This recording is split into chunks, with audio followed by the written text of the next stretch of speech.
Back 2023 po, may iba na po akong nararamdaman. Masakit yung tiyan ko, iba yung ulo ng tiyan ko, tapos hindi naman po normal sa akin na ganun. Pinaka-worst po na nangyari sa akin nun nung naggugupit po ako. Parang nahilo po ako na hindi ko po mapaliwanag. Sa sobrang sakit po ng ulo ko, biglang napaupo na lang ako. Tapos hanggang yun po, nag-decide kami ni father ko na pumunta na po sa doktor. Sabi ng doktor sa akin, sa test ko na call siya, kailangan mo nang magpa-undergo ng... Nandun na po ako sa kwarto, talagang sa sobrang sakit po, namamalipit na po talaga ako. Parang hindi ko na po ma-explain kung ano po talaga yung sakit na nararamdaman sa tiyan ko. Ngayon po, nababahala po talaga ako nun dun sa time na yun. Kasi bigla po ako nag-CR, tapos po meron na pong dugo. Tatakot na po ako kung ano po talaga yung sakit ko. Lalo na po dun sa sobrang... Ako po si Jerome Laksamana, aka Boss Jerome. Nakatira po ako sa poblasyon, Florida Blanca, Pampanga. Po ay 32 years old. Bilang isang barbero, nag-start po ako ng 7 a.m. to 6 p.m. Pag minsan dumarami po yung customer ko, nakakalimutan ko na pong kumain. Isang po, nadidisoras na. Hanggang hindi ko na po namamalayan. Yung palang time ng pagkain ko, sumobra na po. Nalilipasan ako ng gutom dahil sa natanggap ko pa po yung mga customer ko. Madalas ko pong kinakain yung mga fatty food, Paris, Mami, Goto, Batangas. Diyan po ako na inganyo po, lalo na po pag pagod po yung katawan ko. Umabot na pala dun sa hindi na tama po yung kinakain ko. Magmula po bata, hindi rin po ako mahilig sa gulay. Way back 2023 po, magra-ride po kami ni Mrs. papuntang Zambales. Pero yung time na yun, bago po kami mag-ride, may iba na po akong nararamdaman. Masakit yung tiyan ko. Dahil gusto namin pong makapunta sa Zambales dun sa pinsan ko, pinilit pa rin po namin na pumunta doon. Nung nandun na po kami sa bahay ng pinsan ko, parang iba na po. Parang may nararamdaman na po akong iba sa tiyan ko. Hindi naman po normal sa akin na gano'n. Hanggang pong nakauwi na po kami sa Pampanga, iba na po ata yung ulo ng tiyan ko. Tapos hindi na po normal talaga sa akin. Dati po kasi nung nagpupupo ako, 3 times a day. Pakonti na pong pakonti. Sa isang araw, di ka na makadumi. Ang laking struggle po sa akin noon. Pinaka-worst po na nangyari sa akin noon nung naggugupit po ako. Parang nahilo po ako na hindi ko po mapaliwanag. Sa sobrang sakit po ng ulo ko, biglang napaupo na lang ako. Tapos tinanong po ako ng customer ko, "Sir, bakit parang namumutla ka?" Sabi niya sa akin ganyan. Tapos sumabay pa po yung sakit ng aking tiyan po nun. Talagang pag-plus ko po sa tiyan ko, hindi ko na po talaga mapaliwanag sa sobrang sakit. More than 2 weeks po nun. Tinitiis ko po yung sakit hanggang hindi ko na po makayanan. Hanggang yun po, nag-decide kami ni father ko na pumunta na po sa doktor. Yung kilala niya pong doktor na sa gastro at saka dun po sa endoscopy. Tinanong ko namin kung ano po yung mga symptoms na nararamdaman pag meron ka pong colon cancer. Sabi nung doktor, test mo yung po mo. Palagi na lang po yung lumilitaw, yung parang symptoms talaga na andun ka na dun sa colon cancer. Sabi nung doktor sa akin, sa test ko na call siya, kailangan mo nang magpa-undergo ng colonoscopy para malaman natin kung meron ka talagang mga polyps or yung mga ano ng colon cancer. Yung po, nagdasal ako, natakot ako. Siyempre po, sino po ba yung hindi matatakot pag sa salitang cancer? Paano po yung mga magulang ko? Ako na lang po yung breadwinner sa kanila. Hanggang ayun po, sabi ko po sa kanila, "Tay, parang gusto ko na pong mag-undergo ng colonoscopy." Tapos nung pumunta po kami dun sa doktor, sabi ng doktor, baka makupa natin sa gamot to. Ngayon po, binigyan po ako ng mga reseta ng gamot. Habang tinitake ko po yung mga gamot na yun, parang hindi po ata umayos yung ano ko, yung tiyan ko. Tinignan po ako ng nanay ko, nandun na po ako sa kwarto. Talagang sa sobrang sakit po, namamalipit na po talaga ako. Parang hindi ko na po ma-explain kung ano po talaga yung sakit na nararamdaman sa tiyan ko. Hanggang pumunta na po kami na nag-undergo, dahil po sa wala po kaming kakayahan sa financial, tumingin po kami sa mga public. Gamit lang po yung PhilHealth. Meron pong isang hospital na libre po sa colonoscopy. Sabi po ng doktor, nung nagpa-schedule po kami, meron po kayong preparation for 2 weeks bago mag-undergo ng colonoscopy. Ngayon po, nababahala po talaga ako dun sa time na yun. Kung bigla po akong nag-CR, tapos po meron na pong dugo.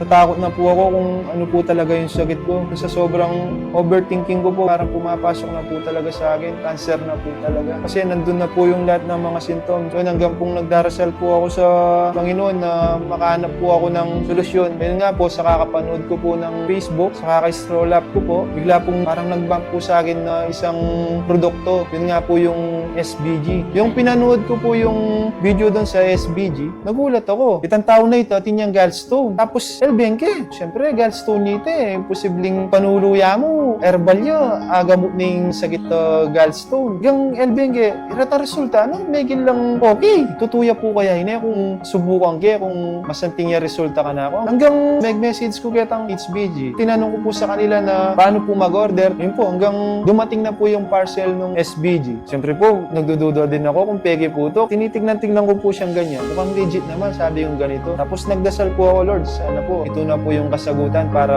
manuman po yung nararamdaman ko sa aking dyan. Sana po, pakayat na ako. Hanggang ito po, tinike. Sibukan bayok po matutun ng bengi, mag-trace scoop ko po. As kagising ko po nga ba, kalak pa pong laman at yan. Take kaya pong mga yan, lupong scoop. As hanggang panahin kaya po itang 30 minutes, bayo ko po mangan. Pag lunch naman po, titake yan na po yung salbeyo na ini. Hanggang Pilanaldo po, kakatake ko kayo. Ula mo po ang makantine. Utang inuman ko rin ang dati kong panulo. Lalo ko atang sasagit at yan lalo yung mga alboroting at yan po. Hanggang natake ko na yung salbeyo. Inalis ko na po yung mga dati kong synthetic na iniinom po. Hanggang nag-focus na lang po ako sa salbeyo. Hindi ko po siya tinigilan talaga. Hanggang naramdaman ko na po talaga yung parang gumiginawa na yung tiyan ko. Tapos yung parang bumabalik na po yung dati kong sigla. Buto gulat yung effect ng salbeyo po talaga sa akin. Kaya ayun po, tinuloy-tuloy ko na po siyang ininom. Sa mga customer ko po, tatanong sila sa akin, boss, parang naging okay ka na ngayon Ayun, hanggang sinabi ko po sa kanila na yung sikreto ko po yung salbeyo. So, almost 2 months ko po siyang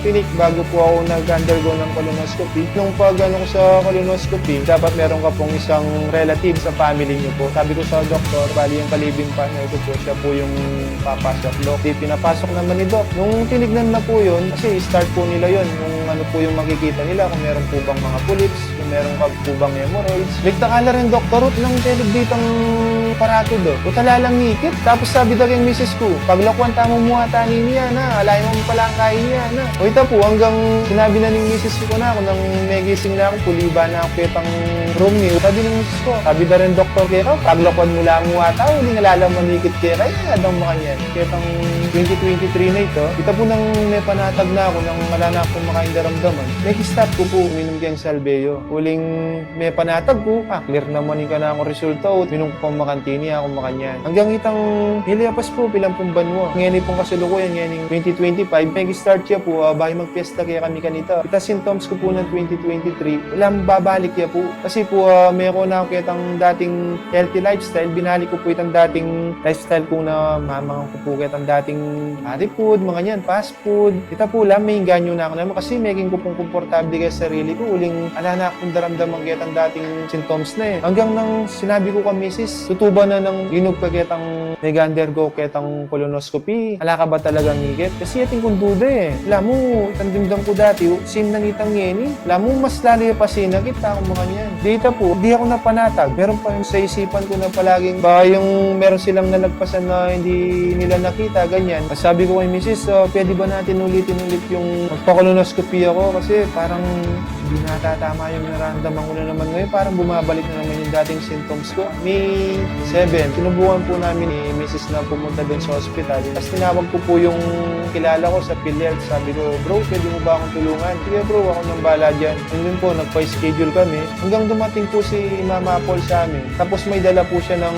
SBG, yung salbeyo po. Sabi ni Mama ko nung pag-alis ni Ate Apple, nak, di ba ito yung nagpagaling sa'yo dati nung nagka-symptoms ka nung nakaraan taon? Sabi niya, ayo po ma'am, pwede mo po ba akong bigyan, mas? Bakit hindi naman, nak? Yun, binigyan niya po ako. On the go po na SBG, nung pag-take kong ganyan, parang guminawa na naman yung tiyan ko. Hanggang kinontinue ko na po yung pag-inom po ng gano'n. Hindi ko na po talaga tinigilan. Talagang although ko na pong inuman ng SBG. So pag-take po namin na pagpunta sa hospital, nagpatingin po ulit. Tawa ng Diyos na clear po. Napakasaya po na sa pag-take ko ng salbeyo, balik ulit yung lakas ko at parang naging confident. Maraming po salamat sa ginawang instrumento ni God na yung salbeyo. Yun po yung buhay ko na bago po. Ako Jerome Laksamana, iningkwento kong salbeyo.